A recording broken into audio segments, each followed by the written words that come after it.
standing at that bus stop. I remember thinking it was just another Monday. Cool October air, kids half awake, parents clutching coffee, and my 9-year-old Noah bouncing on his toes, proud of that blue weekly bus pass he'd paid for with chore money, completely unaware that in the next 30 seconds some woman with sprayed stiff hair and a fake clipboard was about to turn his world upside down, and mine with it. She came marching up under that big oak tree like she owned the street, platinum helmet of hair, cheap blazer, knockoff sunglasses, clipboard hugged to her chest like a badge, and before I could even finish my sip of coffee, she was pointing that clipboard at my kid like he was contraband. "Whose child is this?" she demanded, loud enough for every parent at the Maple Ridge Elementary stop to hear. "He's mine," I said, squeezing Noah's hand, playing it calm. "Just another dad in jeans and a polo. Not Sheriff Ethan Ward of Redwood County. Not the guy who'd been up at 3 a.m. getting a judge to sign a search warrant with her name on it. What gives him the right to stand in this HOA-managed community space?" she snapped, and right then I saw it all: the unmarked clipboard, the home-printed flyers, the crooked QR code, the tone of someone who discovered that a little imaginary power was almost better than money, except she was taking both. "This is a public school bus stop," I told her, "belongs to the district." Her face went bright red and sharp around the edges. "That just shows how little you know," she hissed. "I am the president of the Maple Ridge Estates Homeowners Association. I control all shared areas affecting property values." And with the flair of someone who has watched too much daytime courtroom TV, she whipped out a flyer about mandatory $250 HOA fees, pay now or lose access to community facilities, complete with a sketchy QR code leading to Greenstone Community Services, LLC, the same shell company I'd been tracing for weeks. She shifted her attention to Noah, and something in her expression turned mean. "You," she said, crouching to his eye level. "What's your name? And do you know what happens to little boys who break HOA rules? The police come. They put you in the back of a car. They take you away. Is that what you want?" I felt my son go rigid next to me.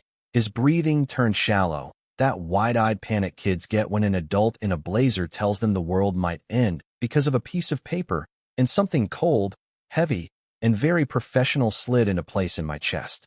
"Step away from my son," I said quietly, not raising my voice. But she flinched anyway, just for a second, instincts recognizing something her ego refused to process. She doubled down instead. "Since you refuse to pay," she announced to the crowd, "your child is in violation. I am confiscating this pass." And before Noah could react, she snatched the blue card from his hand. He tried to hold on. There was a rip, that ugly tearing sound, like a scream made of paper, and she shredded his bus pass into confetti and let it fall at his feet. "No pass, no bus," she said, satisfied. "Maybe tomorrow you'll remember to comply." Noah's eyes filled, not because of the money, but because he'd just been humiliated in front of every kid he rode with, and I pulled him into my side, telling him we'd fix it, even as I knelt down, calmly, picking up every torn piece and sliding them into my pocket, not as trash, but as evidence. Then she pulled out her phone and waved it like a gun. "If you don't leave this area," she crowed, "I will call the sheriff. I have the Redwood County Sheriff's Office on speed dial. They will come and remove you in handcuffs."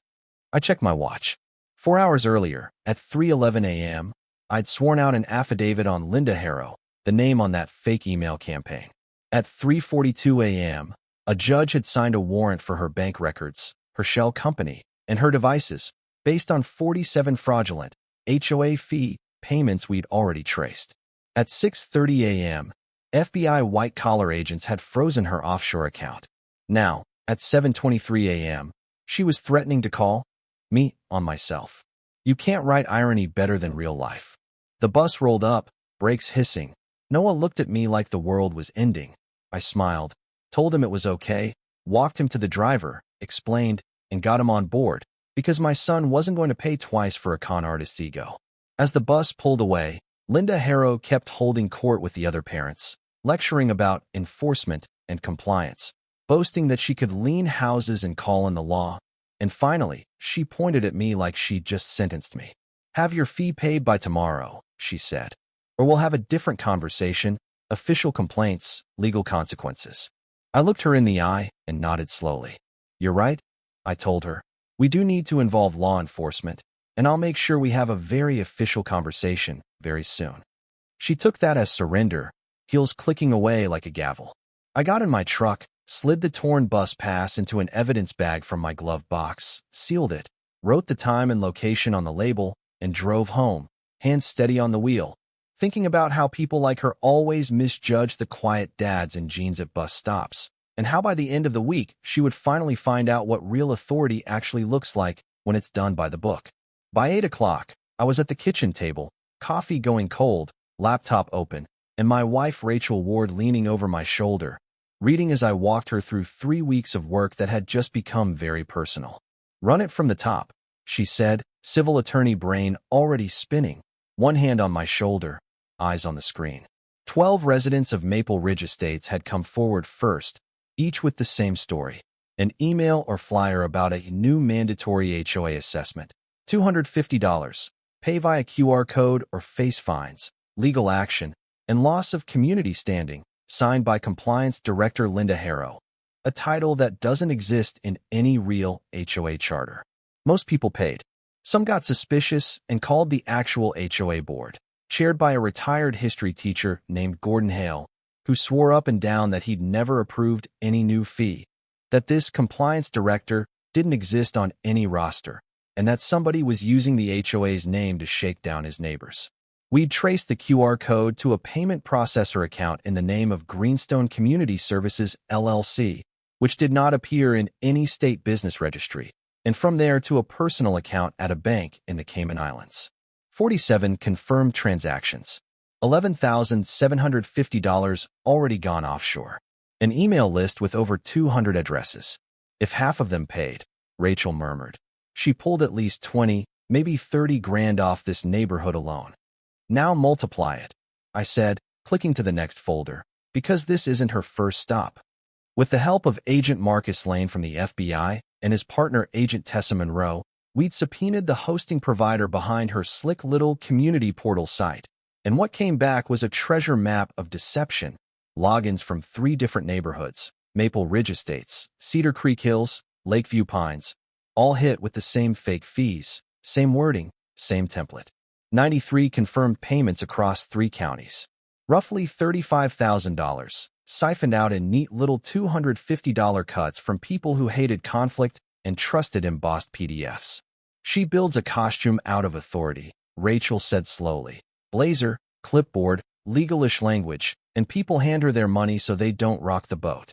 "Exactly," I said. "And the ones who question her get threatened into compliance." I pulled up one of Linda's emails, the kind that makes your stomach knot even if you know it's fake. Failure to remit payment may result in enforcement actions, including liens, fines, and referral to law enforcement. Spelling errors and all, just official enough to scare busy parents and retirees who always pay what the paper says. And now, the woman who wrote those lines had leaned over my kid and told him the police would take him away. I called Agent Lane. "She just escalated," I said. "Destroyed my son's bus pass at the stop, threatened to have him arrested. 2 parents recorded the whole thing, driver's a witness." There was a beat of silence on the other end, then that dry FBI chuckle that means our case just got better. "Impersonating authority, threatening a minor, plus the fraud," Lane said. "You can move on her at the state level now, but I'd like to see this play out in a way the whole community understands." Which is how the idea for Saturday came together. Every year, Maple Ridge Estates hosts an HOA meeting at the Maple Ridge Community Center, open to all residents, budget updates, landscaping complaints, the usual suburban theater, and Gordon Hale told me Linda treated it like her personal stage, striding up to the mic, barking about standards and compliance that no one had actually voted on. "Let her do it again," I told Lane, standing in the empty meeting hall Friday morning, looking at the rows of folding chairs. Only this time, the room's wired, the FBI's in the crowd, and every threat comes with a timestamp. Lane walked the perimeter, nodding. Agent Monroe pointed out where the covert cameras would go, one on a beam near the front, one in the back corner, one above the side exit.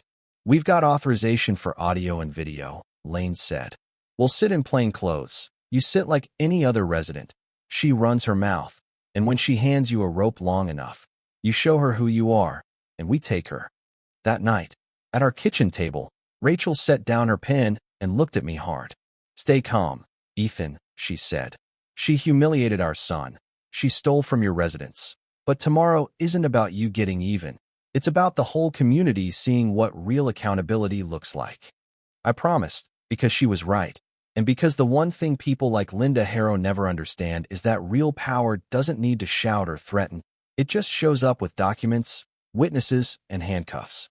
Saturday morning, I pulled on the same kind of outfit I'd worn at the bus stop. Jeans, button-down, no badge on my belt, nothing that would give me away, and took a seat 3 rows back as the room filled. I saw Margaret Doyle, one of our oldest complainants, sitting up front clutching a folder of emails. Young couples I knew had paid quietly, people who had been too scared or too tired to make noise before. At 8:50, she arrived. Linda Harrow, red blazer, platinum shell of hair, clipboard hugged to her like a shield, walked right down the middle, soaking in the glances, the way people shifted in their seats, half intimidated, half annoyed, and sat dead center in the second row, her private stage within the public one. Gordon Hale called the meeting to order, ran through trash pickup schedules and lawn care contracts while she fidgeted, pen tapping the board, until he asked for community concerns. Her hand flew up. Thank you, Gordon, she said, already turning to face the room. For months I have been trying to address a serious compliance issue. Too many residents are ignoring mandatory HOA assessments, and frankly, it's putting all of our property values at risk. Murmurs rippled. Margaret raised a trembling hand. You told me I'd lose my house if I didn't pay, she said, voice cracking. I gave you $250. Then Mr. Hale told me there was no such fee. Was I scammed? Linda's smile hardened.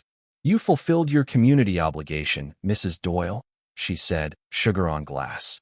If you have an issue with that, perhaps you should hire an attorney. The threat hung there, heavy. From behind her, I saw Agent Lane shift, thumb near his recorder.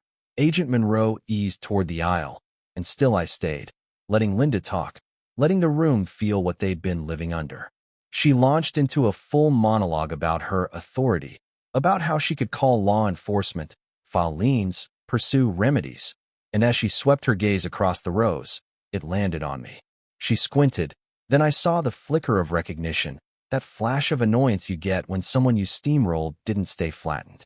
You, she said, pointing, you're the father from the bus stop, the one making trouble instead of paying like everyone else. I hope you explain to your son what happens when people ignore the rules. The room went quiet. I stood slowly. That's right, I said. I'm the dad whose kid you threatened, the one whose bus pass you destroyed. She smirked. Then maybe you've learned your lesson, she said. Fight the HOA. Lose privileges. It's very simple. And if you keep pushing, I have connections. I have the law on my side.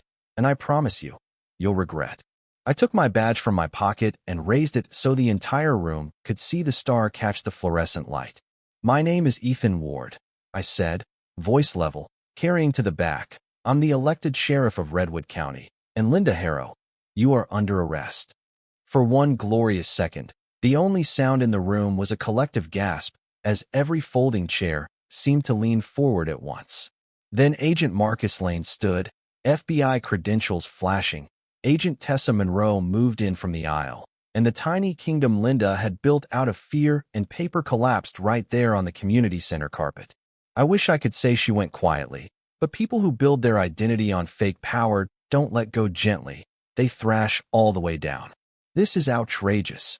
Linda barked as Lane read off federal charges: wire fraud, identity theft, extortion, impersonating an HOA official. I am the president. I've done nothing wrong. They needed discipline. I was protecting the neighborhood. Your accounts were frozen at dawn, Lane said calmly, handing the warrant to a uniformed deputy. Every payment, every offshore transfer, every fake invoice is documented. If you want to keep talking, we'll be happy to play it back for the jury. Gordon Hale stepped to the mic, shoulders finally squaring. For the record, he said, voice steady, Ms. Harrow has never held any office in this HOA. She was never authorized to collect fees. Everything she told you about her position was a lie. That broke the dam. Voices rose from every corner. She scared me into paying, someone called. She told me I'd lose my pool card. She said the sheriff was on her side. And then there was Margaret Doyle, small and shaking but louder than I'd ever heard her. "You took my grocery money," she said, tears in her eyes. "You made me afraid of my own neighbors." You could see it land on the room all at once. They hadn't just been paying money. They'd been paying with their peace of mind. Agent Monroe read Linda her rights. Cuffs clicked. The clipboard went into an evidence bag with a numbered tag instead of a fake title. And as they walked her out, she turned back to glare at me. "You set me up," she spat. "No," I said. "You did that when you decided fear and a clipboard were the same thing as law." The door closed behind her, and what filled the vacuum wasn't cheering. Just that long exhale of a neighborhood realizing the weight on its chest is finally gone. The week that followed moved fast. Agent Lane set up in a room at the Redwood County Courthouse, and one by one, victims came in and reclaimed their voices. Margaret, with her stack of emails and handwritten timeline. The young couple who paid because they'd just had a baby and didn't want conflict. The retiree who thought she'd be shamed in front of her neighbors if she refused. We traced 93 confirmed payments. We found more neighborhoods she'd hid in other counties. We recovered most of the money through asset seizures and a victim compensation fund. By the time Assistant U.S. Attorney Keller took the case to trial, the story was no longer one angry sheriff's vendetta. It was a pattern, clear and ugly, of someone who hunted places where people trusted logos and signatures and used that trust as a crowbar. 2 weeks of testimony. Federal agents walking the jury through bank records and IP logs. Victims talking about sleepless nights, about choosing between groceries and a fee they didn't understand but were too scared to challenge. Video from the bus stop. Linda tearing up a small blue card while a child flinched. Video from the community center. Her threatening leans and calling herself an officer while my badge sat in my pocket, waiting. The jury didn't take long. Guilty on every count. The judge, an old-school federal bench named Judge Leonard Briggs, didn't sugarcoat it. "You wrapped yourself in the appearance of legitimacy," he said at sentencing. "You preyed on people's fear of losing their homes. You even threatened a child. The law you pretended to speak for is now the law that confines you." And then he handed down 18 years in federal prison, 5 more on supervised release, full restitution to all identified victims, and fines that would outlive her credit score. A few months later, Agent Lane called to tell me she'd already tried running a scam inside the detention center commissary, promising discounts on snacks in exchange for money she couldn't actually move. "Some people don't know how to be anything but what they are," he said. The money came back slowly. One afternoon, Margaret called me, breathless. "Sheriff," she said, "I just got a check from the court, the whole amount. I didn't think." "You deserved it," I told her. "Not just the money, but the proof that you were right to speak up." Because that's what had always bothered me most about Linda's scam. Not just the dollars, but the way she'd taken people who'd spent their whole lives respecting rules and used that respect as a weapon against them. Maple Ridge Estates changed after that. Gordon Hale stepped down, said it was time for someone younger, and the community elected Olivia Park, a software engineer who could make a spreadsheet sing. She put the budget online, every fee and expense one click away. No more mysterious assessments, no more letters signed by titles that don't exist. At the next HOA meeting, Olivia announced a neighbor support program, not a watch, where people rat each other out over lawn lengths, but a list of phone numbers you could call if you saw something off, or if you were the one having a hard time paying a bill. "We're not here to police each other," she said. "We're here to make sure no one can weaponize this community again." Months later, on a clear January morning, I stood at that same bus stop under that same oak tree, watching Noah bounce with a brand new blue bus pass in his hand, intact, no one hovering over him with threats about police cars. The other parents chatted about work and homework and flu season. Margaret stood with a younger mom, laughing about something. When Noah climbed on the bus, he turned back. "Dad," he said that night over dinner, pushing spaghetti around his plate. "Do you think she learned her lesson?" I thought about the commissary scam, the 18 years, the restitution orders. "I don't know," I told him, "because you don't lie to kids who've already seen what adults can do. Some people change, some don't. What matters is she can't scare anybody else for a long time, and the people she hurt got their money and their confidence back." He was quiet for a moment. "So justice isn't just putting bad people in jail," he said finally. "It's fixing what they broke." "Exactly," I said, surprised at how simple he'd made it. "It's making things right, not just getting even." Later, tucking him in, he asked one more question. If something like that happens again, will you stop it? I'll do everything I can, I said. But it's not just on me. It starts when somebody like Margaret says, "This feels wrong," and doesn't stay quiet. That's the part that stays with me when the house is dark and the neighborhood is quiet. Not the arrest, not the press release, but the moment a room full of people who'd been scared into silence realized they were louder together than any one bully with a clipboard. Standing at that bus stop months later, watching Noah's bus pull away into an ordinary morning, I knew we'd done more than lock up a fraudster. We'd reminded a neighborhood what real authority looks like: transparent, accountable, willing to be questioned, and what fake power always looks like in the end: loud, brittle, and alone. So I'll leave you with the question that still hangs over every HOA Karen, every petty tyrant who hides behind rules they invent. When someone waves a piece of paper and tries to scare you into obeying, do you shrink, pay, and hope it goes away? Or do you ask for proof, document everything, and stand together until the truth shows up?